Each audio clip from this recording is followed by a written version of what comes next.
Now, I have often joked that there is no prouder Texan than a Texan who no longer lives in Texas. And if you find yourself as one of the many who are sick of, I don't know, the 110 plus degree weather, it's hot out here, or maybe just want to experience all four seasons and you have your eyes set on somewhere like the beautiful state of Colorado, well then my friend, you are in luck. Welcome back to the Mile High Living channel. I'm your host, Mitch Mahaffey, and in today's video, we're going to be discussing some important pieces of information and a few key differences that you should know before relocating from the Lonestar state to the beautiful Mile High state that is Colorado. Let's dive on in. Now, I do want to preface this right up front in case you get tired of listening to me yap or you have to come back to the video later because something pops up. Now, of course, we have the team here that operates in Colorado, serving the greater Denver metro area and northern Colorado. We also have a team that operates just outside of the DFW metro area as well. So all of the specific data points that I'm going to be discussing when it comes to comparing property taxes or price per square foot of some of the homes we're going to talk about later in the video, well, that's coming directly from the Texas MLS. So I'm using the exact same information that your broker would be using down in Texas. Like I said in other videos in the past, it's not my goal to tell you what thing is better than the other, but it is to provide you with as much information as I can to help you make the right decision for you. With that said, we do have you covered both ways, both in Texas and Colorado. So feel free, we're only a phone call or a text away. We'd love nothing more than to help you out when buying or selling a home in either of these states. Now let's dive right into what's probably everybody's least favorite topic. We're just going to rip the band-aid right off. Let's dive into topic number one, and that's taxes. All right, ripping that band-aid right off, let's dive into taxes. This is your lunch. Now, you should be able to do whatever you want to with this, right? If you want to eat all of it, great. If you want to throw it away in the garbage, that's your prerogative. But here I come, the government. And I get to take 40% of your lunch. And that, Lauren, is how taxes work. Now, I kid. Obviously, this isn't a financial video. This isn't financial advice, and I'm not an accountant, but there are some key differences in how and what taxes you pay as a resident of Texas and Colorado, and that's exactly what we're talking about. Now, in Texas, of course, you have no state income tax, but you do turn around and pay a decent amount more in property tax.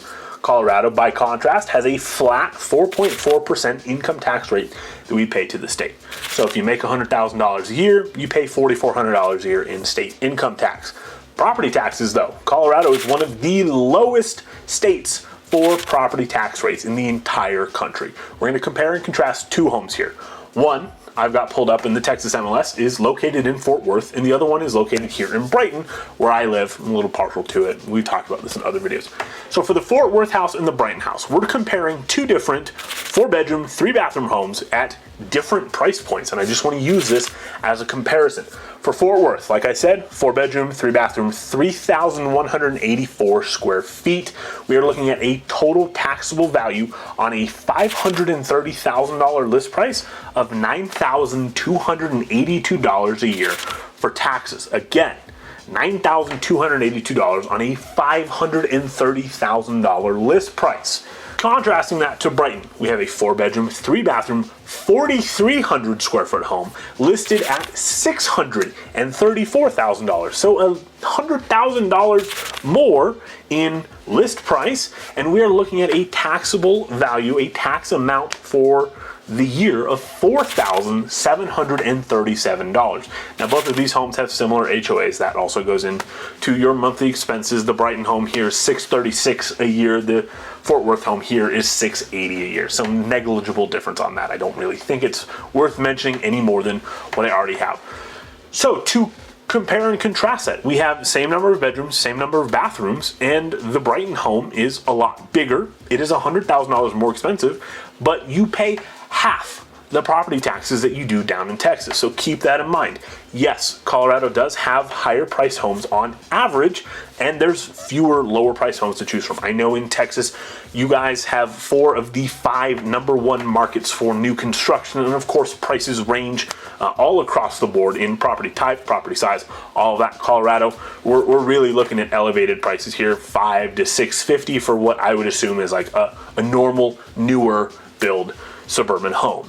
Now, bouncing off of that discussion about taxes and housing taxes, property taxes, I think now is the perfect segue into number 2 on our list, and that is cost of living. If you're new to the channel, you've not seen one of my videos before, I've said in the past, and I'll reiterate it again, I prefer pulling my cost of living data from bestplaces.net. It's just the simplest scale for my simple mind to understand. 100 is the base value. 100 is the national average cost of living score. So anything above that is that percentage points higher. So if it's a 125, it's 25% more expensive. And of course, anything lower, same thing. For Texas as a state, the cost of living for Texas comes in at 94.2. So you are substantially lower percentage points wise on your cost of living score than you are here in Colorado. Colorado as a state comes in with a score of 120.5. Again, as I've said in other videos, Colorado typically does rank higher on these cost of living sites and scores and metrics because of rent and real estate prices. But when it comes to things like day-to-day living, transportation, utilities, healthcare, Colorado does rank consistently lower than the national average. So keep that in mind as well. You may have some sticker shock, but day-to-day life is, in a lot of accounts, actually more affordable than you probably realize it is. Further expanding on that, I've been paying about $3.80 to $3.90 a gallon for premium gas for my car, and our utility bill, our electric bill comes in, we're paying around 10 cents a kilowatt hour for electricity here in Brighton, which, if I forgot to mention earlier, we're about 30 minutes northeast of downtown Denver, just for those of you that are unfamiliar with the area, just to give you kind of like a more real-world example of some of the expenses that come with day-to-day living.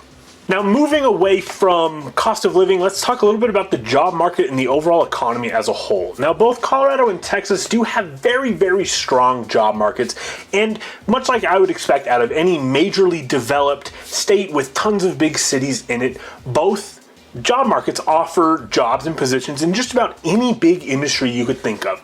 Government, healthcare, engineering, aerospace, data, tech, all of the big ones are covered. And especially in both Texas and Colorado, oil and gas are also huge industries out here as well. Now, when it comes down to the nitty-gritty of it, the pay scales are pretty similar. You may find yourself getting a little bit of a raise in Colorado for the same work that you do in Texas, just because most companies will, hopefully, have a cost of living adjustment. On average, people are reporting, from what I can see online and just speaking with clients in the past, about a $15,000 to $20,000 increase in pay just to help offset some of that cost of living. Now, when it comes to the further economy as a whole, Colorado and Texas both have very robust economies, with unemployment rates being pretty similar. Texas overall, according to the most recent data I can find, has about a 4% unemployment rate right now, and Colorado has about a 3.7%. So pretty similar in their unemployment rates there. And hey, when it does come time to make a move and buy or sell a home in Texas or here in Colorado, we've got you covered in both spots. We're only a phone call or text away, numbers on the screen, and we would love nothing more than to help you out. Now let's keep going. And of course, another big draw to Colorado for you probably and a lot of the other new residents that have moved here is, of course, all of the outdoor recreation that Colorado offers. Now, not only do we have 42 state parks, we also have national parks and historic sites that enter the double digits. There's tons and tons and tons of ways to get outdoors, stay outdoors, and have a ton of fun. Now, I will say there is a flip side to that. There has been a ton of people moving here and that love to take advantage of the outdoor space. So you may want to get outdoors to get away from people, get away from the hustle and bustle of life, and only to run into a crowd on the trail or in the campsite or on the off-road trail, wherever you may go. So just keep that in mind. It's very popular to spend time outdoors here, and us Coloradans love being able to go out and enjoy the beautiful weather that we have here as well. Now that brings me to my next point as well. Let's talk about the weather. From the time I'm filming this,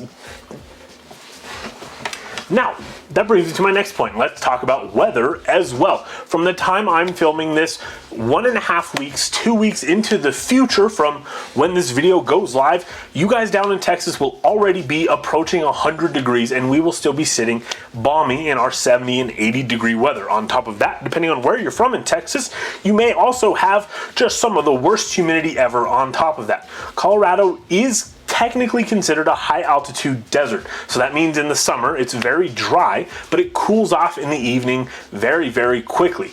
On top of that, because of our location with the mountains along the Front Range, we do also get to experience all 4 seasons. So in the fall, it'll be a little bit chilly in the morning when you wake up and then warm up. Same goes for the spring. And then of course with winter, we do get a fair amount of snow, and Colorado has world-class, world-famous ski resorts as well. So if you're sick and tired of that Texas weather, that summer, 9 months out of the year, only for it to cool down a little bit around January and February and then start heating up again in March, Colorado would be a phenomenal, phenomenal choice. And hey, consider hitting that subscribe button because we post brand new videos every single week around here all about what life is like here in the Mile High State. Once again, this is the Mile High Living Channel. I'm your host, Mitch Mahaffey, and I'll see you guys in the next one.